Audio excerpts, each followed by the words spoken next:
The rain came down hard that night, not the kind that brings comfort, but the kind that feels like the heavens are angry. A crowd gathered outside the clay brick hut at the edge of Aruma village, whispering, "It's happened again." Inside, Obinna knelt beside the door, fists trembling. From the inner room came the sound of a woman sobbing. His new bride, Ngozi, had locked herself in, terrified. "Open the door," he pleaded, voice shaking. "I swear, I didn't mean to hurt you." Her reply came through tears, sharp and broken. "You're not a man. You're a curse." The whispers outside grew louder. Some laughed cruelly. Others murmured prayers. And then, as if ashamed, Obinna pushed himself up and walked out into the storm. For the villagers, the story was already familiar. For Obinna, it was hell all over again. Because this wasn't the first time. Months before, his first wife Amara had run away on their wedding night, screaming that his touch burned like fire. She had sworn before elders never to see him again. Now, with Ngozi gone too, the rumor had become a wound. No woman in Aruma can satisfy Obinna. The next morning, he sat on the wooden stool outside his mother's hut, staring blankly at the ground. His mother, Mama Nkem, stirred a pot of yam porridge, but her hands trembled. She couldn't look at him. "Mama," he said softly, "what is wrong with me?" She paused, eyes glistening. "Nothing, my son. You were born strong. The gods just test the ones they love most." But her voice betrayed her. There was fear. Old, buried fear. That evening, as the sun bled red across the sky, Obinna walked past villagers whispering his name. A group of young men laughed loudly. "Maybe he's half spirit," one said. "Or maybe his thing belongs in the shrine, not the bedroom," another jeered. Obinna clenched his jaw, but kept walking.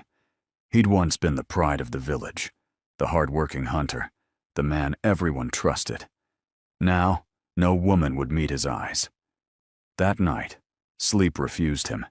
He kept hearing Ngozi's voice echoing, "You're not a man. You're a curse." He didn't see Mama Nkem leave the hut before dawn, clutching a raffia bag and walking stick, tears streaming as she disappeared down the road to the next village.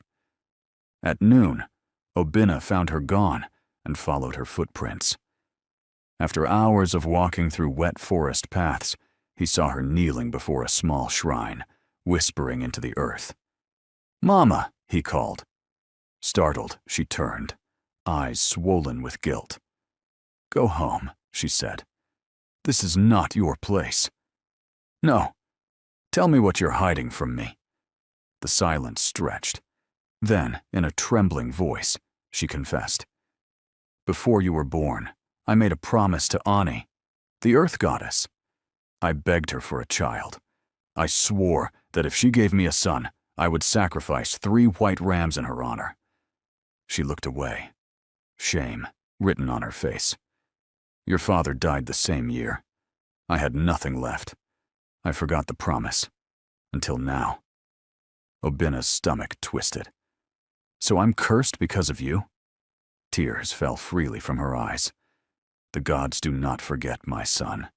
They took your gift and turned it into punishment." Obinna knelt beside her. His voice cracked. "Then we'll fix it, Mama.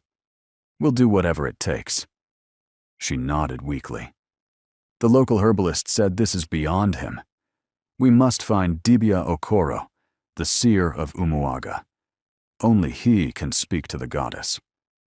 As they journeyed through thick forests and rivers, Obinna noticed animals grow silent as they passed. It was as if even nature sensed something dark trailing them. They arrived at the old man's compound at dusk. The air smelled of camwood and ashes.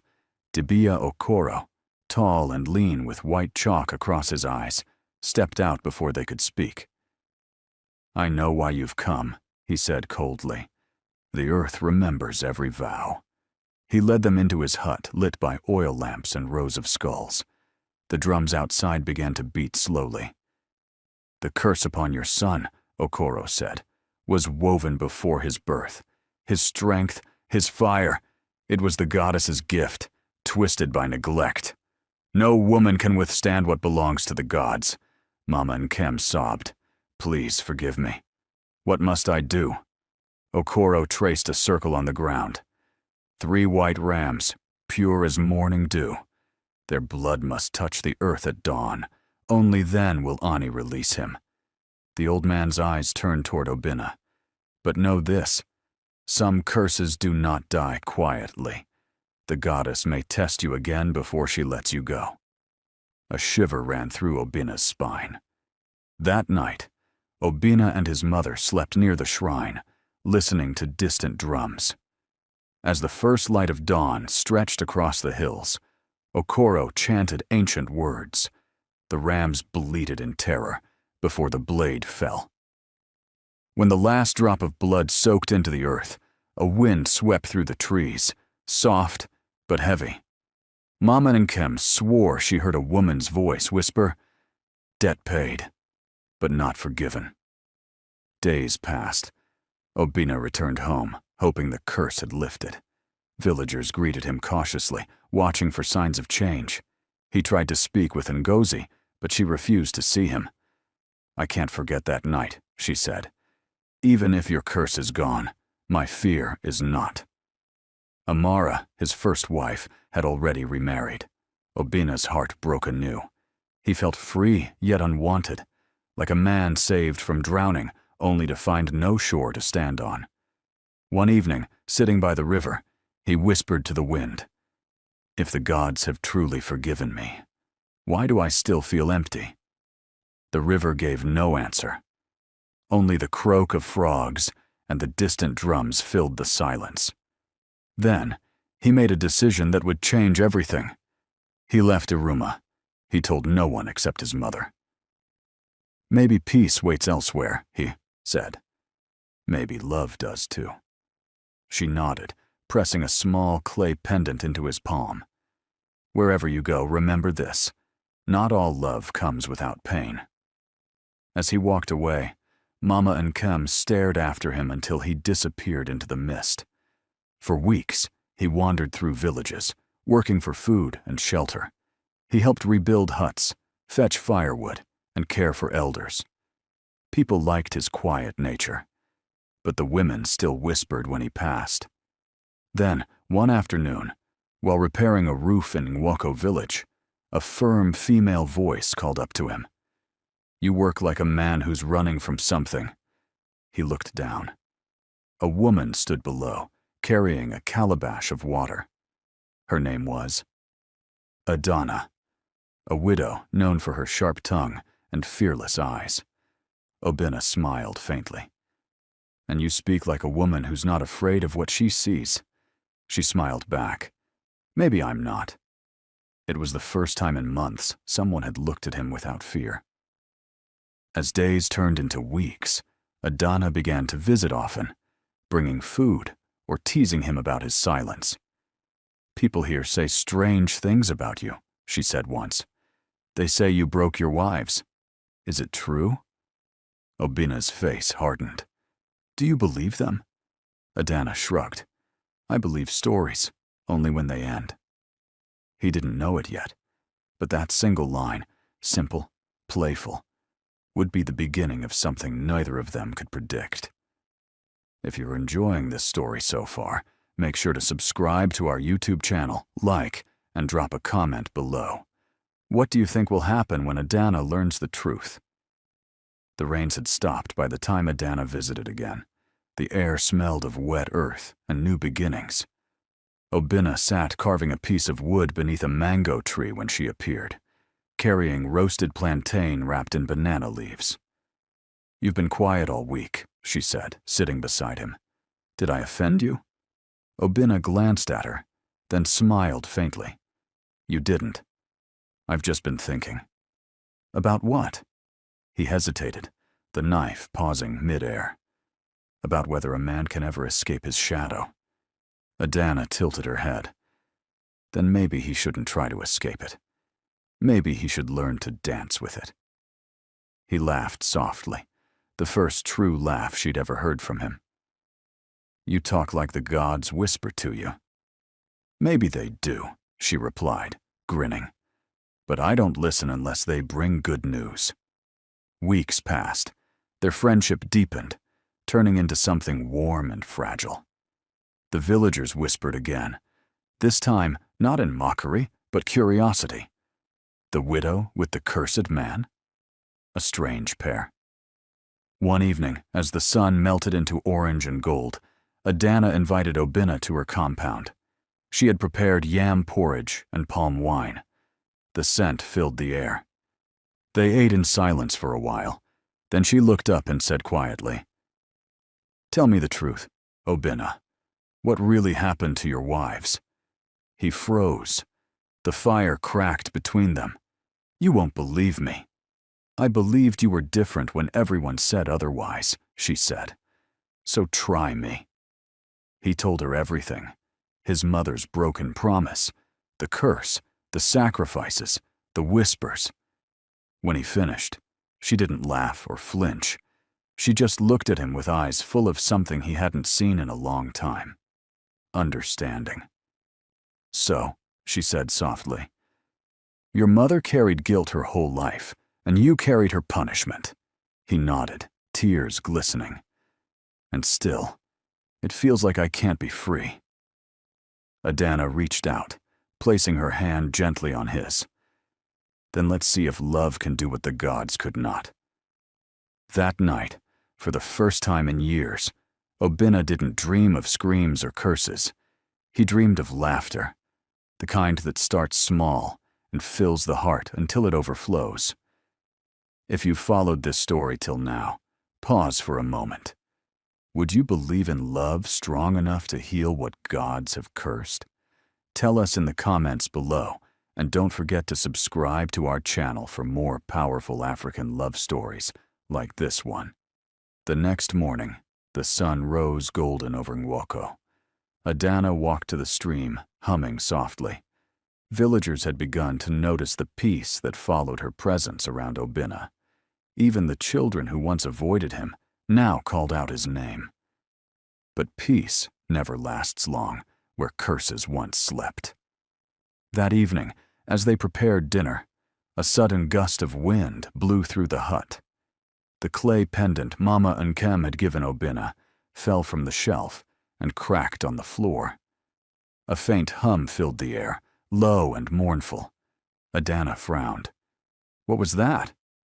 Obinna picked up the pendant, his face pale. My mother said it would protect me. She never told me from what. That night, the dream returned, but different this time. Obinna saw his mother standing beside Dibia Okoro's shrine, her eyes hollow, her lips moving in silent prayer. Behind her, a shadowy figure formed, a woman draped in red earth and leaves, the goddess Ani. Her voice echoed in his mind. You paid, but you took without asking. He woke, drenched in sweat, gasping. Adana stirred beside him. What is it? The goddess, he whispered. She's not done. Before dawn, they went to Dibia Okoro's shrine. The old man was waiting, as if he already knew. You disturbed the balance, he said quietly. The sacrifice freed you, yes, but your mother's spirit remains bound. Until she is appeased, her soul will wander. Adana's eyes widened. Then how do we free her? Okoro's gaze darkened. The goddess demands truth. There is something she wants him to know, something his mother hid even from him. Obinna's heart pounded. What do you mean? Okoro handed him a small clay pot. Inside this is her confession. She left it before she died. Open it at the river where you were born. They walked in silence until they reached the river bank. Obinna knelt, trembling, and broke the pot. Inside was a folded piece of cloth stained with tears. On it, his mother's voice seemed to echo. My son, I have carried a lie heavier than the curse. You were not born only of man. When your father died, I sought comfort in the shrine of Ani. That night, the goddess came, not in dream, but in flesh. You are half of her. That is why no woman could bear your touch. The blood of gods runs in your veins." Obinna staggered back, disbelief in his eyes. No, that can't be." Adana reached for him, but the air around him shimmered. The river rippled, though no wind blew. His reflection looked back, not entirely human, not entirely divine. Tears streamed down his face. "All this time, I thought I was cursed. I was never meant to live as a man." Adana stood firm. "You are a man. Whatever you are made of, earth or spirit, I see your heart, and that is human." The wind calmed. The river stilled. A soft voice whispered across the water. "Love accepted. Debt forgiven." In that moment, the light around Obinna faded. The heaviness lifted from his chest. He fell to his knees, sobbing, not from pain, but from release. Adana knelt beside him, holding him close. "Now you are free," she said softly. Weeks later, they married quietly by the same river. The village watched in awe as peace seemed to follow wherever they went. Even Dibia Okoro came, smiling faintly. "Sometimes the gods test us not to destroy us," he said, "but to remind us that even they envy the courage to love." As Obinna and Adana walked hand in hand, children ran behind them, laughing.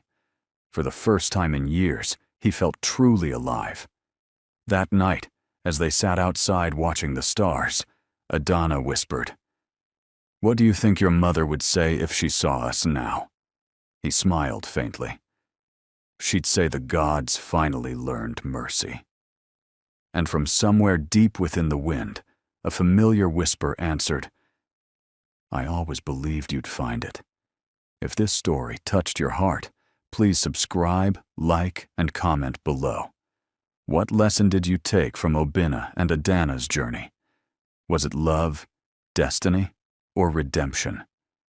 Your engagement helps us bring more African stories of mystery, faith, and powerful emotion to life. And remember, in every promise broken, there lies a story waiting to be healed.